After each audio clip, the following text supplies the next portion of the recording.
My name is Josh Carlisle. Again, I'm an environmental health, safety, and regulatory manager for Extraction Oil and Gas. And we'll talk a little bit more about some application of how we've done emergency response planning in the Front Range. And I also co-lead a group with Roy, actually, called the Front Range Emergency Resource Co-op. So I'll talk a little bit about that at the back half of my presentation. So because I kind of share two hats within the emergency preparedness world, from my operations from my company and then also with the Front Range Co-op, I may be a little bit interchangeable, but so bear with me in that.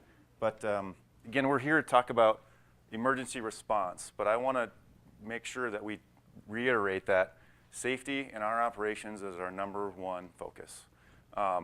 Like Reed mentioned, accidents can and do occur, so the focus of this conversation as we go forward is about emergency response planning, preparedness, relationships. But again, I want to point out that every operator in this room, or every operator that is operating out there has a very specific safety culture that is unique to them and or just the industry broad.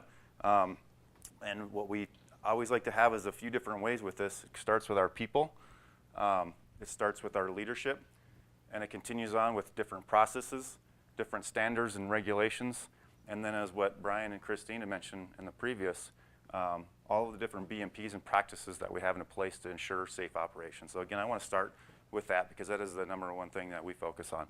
Emergency response is a secondary aspect of it, but it's still very important. So with Extraction Oil and Gas, what we do on the Front Range, again, we operate exclusively in the Front Range.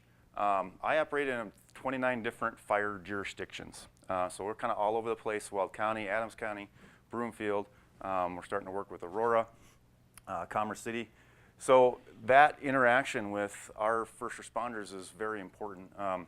As kind of in my bio, I've got 5 years of volunteer fire experience and some paramedic training. So this was a big importance to me as we start operating within some of these districts of how do we outreach with our first responders? How do I make sure that my team is as trained as they can be in order to handle the situation, whether it be from any of the incidents that kind of Reed walked through before, to the simple thing as, what if somebody has a health-related issue just because they had a health-related issue and I need to call EMS? How do I work with my first responders and my team so that they can handle that and continue operating safely? So what we do with our operators, we train all of our staff in incident command. I put everybody through an ICS 100, 200 online, the NIMS standard online training that all the first responders go through, just so that they have an understanding of terminology of what does incident command mean, those sorts of things. And then we put all of our field leaders through a little bit more formal training of ICS 300, so that's a little bit more, how do I work in an incident command situation with an emergency response professional, so again, then I can communicate in the same language. We also do weekly tailgate discussions on, hey, you find somebody in a situation, what do you do? And then we let them go through, here's what I would call my supervisor, I would call 911, I would evaluate the situation, make sure that I'm safe, those sorts of things, just to get people thinking about how they would respond in that situation. Monthly tabletop exercises, a little bit bigger. We'll bring a whole crew in, say there's 5 or 6 of you at the table, you're an operating team, here's a situation, walk us through how you would handle that. Again, just to keep people thinking and active on how they would respond to that. And then we do an annual emergency response training just to kind of, again, refresh everybody. It's kind of a situation like this where we kind of talk through incident command, our protocols, and just to make sure we get some staff transition, all the new people are getting the exact same training and are as up to date as we can. The biggest thing in an incident is it can be scary and people are nervous. Just kind of like standing up in front of a group of people, right? How do you react? So to keep it simple, if you're not trained on how to react, you don't react appropriately. And you can do things that will make it not as effective as if you were trained in order to make the right call the first time, right? So again, that's what all this training does, so that we can get people to react appropriately the right way the first time. And then additionally, we go through preparedness planning with all the different districts that we work in. I've not been able to outreach to every district, all 30 districts. I've probably trained so far myself up to 1,000 firefighters. I spent 3 weeks ago almost my whole week training 6 shifts of South Adams, they operate in Commerce City and kind of a little bit of rural Adams County, all their firefighters on a 101 training. And so we've developed this kind of in conjunction with the emergency response co-op. That is an important training. I got some comments from the staff there that there's a big refinery in their district. I'm not going to name it, but they had mentioned that the training that we gave them was more detailed and a better training than what they got from a large refinery in their district. So that's the type of outreach that we've wanted to do. And again, from my background as being a firefighter, volunteer for a while, we were trained to go up on tanks and put fires out. Wrong thing to do. So we're trying to train them the right thing to do on if you do have an engagement of the need to work with us on an incident, how do we respond to that appropriately? Don't put yourself in danger like what I used to do back when we went through training. First important thing, their safety is more important than our facilities. We put together a tactical response plan. So like what Christine mentioned earlier, the relationship aspect of it is number one. And you know, with that public comment or the permitting process for every single facility, we put together a response plan. I've got a couple examples of it, so we'll talk a little bit more detail about later, for every facility and how we would respond to that given in different situations. Site tours, again, they mentioned that in the last last presentation. We take the first responders out on site tours. And so this picture here we took, again, I think we had 6 different Brighton crews, Bryce's Brighton Fire Department, out on a rig to say, here's what it looks like. If we have a situation, here's where that could be. And just to get them familiar with the pad layout and the different pieces of equipment. And then we go to the next phase, we'll bring them out there again so that they see that phase and become a little bit more comfortable with the terminology that we use and the equipment that we're using. And then the next aspect of things, tabletop drills with them. We've done a couple of drills, again, more specifically like what Brian mentioned in the last panel, our Broomfield operator agreement. There was some very unique and specific requirements that community wanted in their emergency response plan. So we worked with them over a year's worth of time. I think we've met with them over 24 times with North Metro Fire Department and the Broomfield emergency manager to accomplish the goals that they felt like they needed to address for their citizens. And a very specific tactical response plan and training was a big part of that. So we've actually gone through and done 2 very large drills, tabletop drills. We actually had a third party facilitate the second drill. And because of the things we learned on the first drill, the second drill went so good, we tested the system. We tested their evacuation plans that they wanted to have. We tested their dispatch because we failed their dispatch the first time. So we test these things, and if you call 911 for a certain thing, how do they respond? How do the dispatchers respond? Are they trained and they have the right information? So we took that information and said, here are the questions you should ask if it's an oil and gas related emergency so that you can get the right people coming the first time, and then you're asking the right questions to whoever may be calling to get that information out to get the right people coming. But again, that second drill we did, we effectively performed so well that the third-party facilitator said, okay, let's go beyond the scope of the drill that we put together and make it bigger and test you further to see if you can perform. Let's essentially take this to a situation that could never, ever happen in the real world and see if you can handle it. And they handled it. And things like that, and the biggest part, what I like to say with this one is, the drills that we work on, our goal is that, again, back to safety, we never use it. But the things that we do and work on with those first responders, they're going to take and use every single day for every emergency response call that they have, whether it be an EMS call, a hazmat call, a house fire, structure fire. They're going to take the things that we train on and use that and be better at their day-to-day job for response. This is an example of kind of like what Reed had, their site safety plan. We put this together as a kind of our little internal process flow for an emergency response protocol. I wanted to keep it simple. You can have some of these matrices that are very, very difficult to comprehend and understand. But if something happens, what are the first things we got to do, right?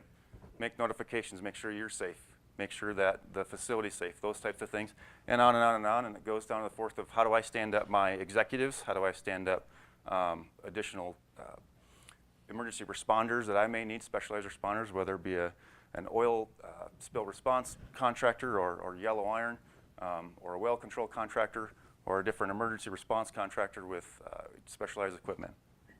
Again, a simple process. And then the last piece of this, before I move on to the co-op aspect of things, this is a tactical response card that we have been putting together. We work really close with Greeley Fires. I know Greg was up here last year, I think, speaking on a little bit of this.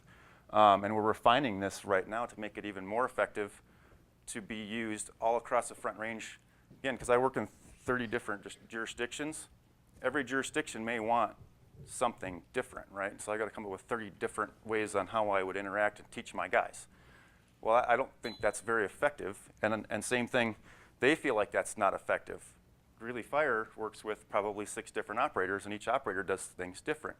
So he's teaching his guys, here's how extraction operates, here's how PDC operates, and their plans and documents. So what we're trying to do is come up with, here's a standard template that we can use across, the Front Range that everybody can use, and it's effectively communicated across, different fire districts and different operators.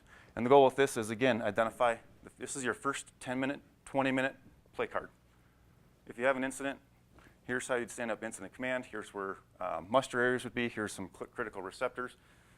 Focus on this, we'll stand up incident command, get everybody together, all the notifications are there.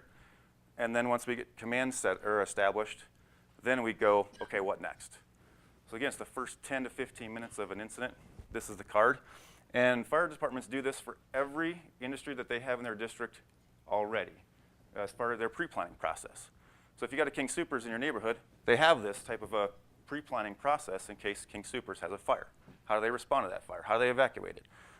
Where do they hook up if it's got a fire department connection to put water in it? Does it ought to have automatic water? All those sorts of questions that you ask for every facility. We do the same thing here.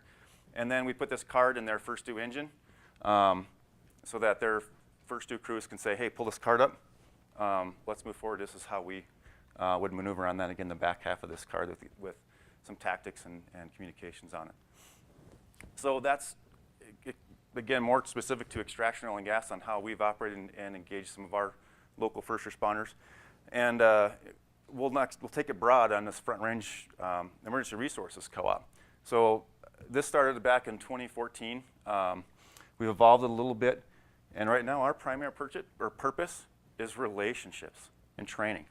Again, back to what Christine mentioned, if we have relationships with our OEM, Roy, with Greg, the fire department, and so many other of you, we can meet with each other face-to-face and talk about what are your concerns. What do we need to do to address these concerns? Do you guys need training? Is there equipment gaps that we have? More so than what one individual oil and gas company may be able to provide. And that's what this co-op has been able to do. We've been able to build that mutual aid support between different agencies. Some of the agencies work together on a neighboring jurisdiction. Well, this brought the Front Range first responders together so that if there's something that's in Broomfield that Greeley may need, they've never worked together before. Now they're starting to. So we can move resources around much more broadly besides neighboring jurisdictions. SOPs and standard operating practices from fire department. How do you respond to an incident? Greeley's been dealing with oil and gas for quite some time. North Metro and Broomfield, not so much. They've had, again, like Brian mentioned, wells drilled in the 80s and 90s, but not a lot of new operations. So sharing how another fire department manages their procedures. So we're not writing procedures from scratch. So we're sharing best practices there. We're sharing best practices across the industry of, hey, you guys had a situation like this. We don't want to have that situation. So we're sharing those or response tactics on this worked really well. This didn't work very well. Let's share that so that we can minimize that. Resource tracking, again, mutual aid. The first responder training has been a big one. So we've, as extraction, like I said, I've probably trained 1,000 firefighters from my company. With this group, we've probably trained close to 1,700. One of the cool things with this group, I know that the North Park Fire guys, I think they're here as well.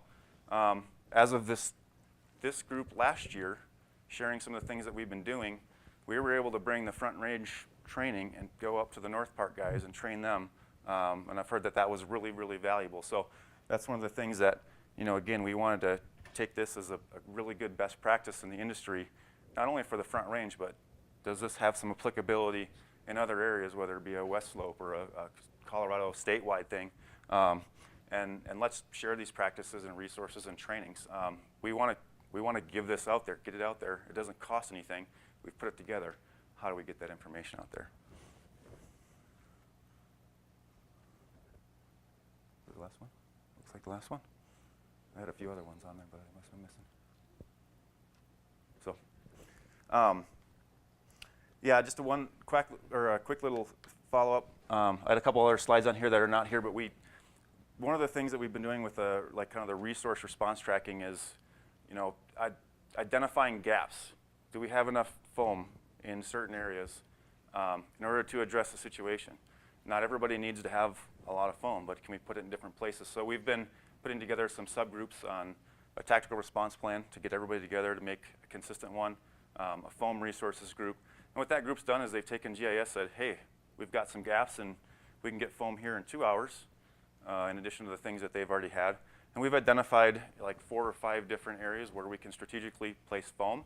And we're going to create foam strike teams, which is no different than what the fire industry does with wildfire resources of having a tender strike team or kind of a red card strike team. We'll place these foam strike teams in different places so that if we do have an incident or a need where we need to call more foam resources in, we can pull that together. So Roy can talk a little bit more about things like that, but that's all I have in my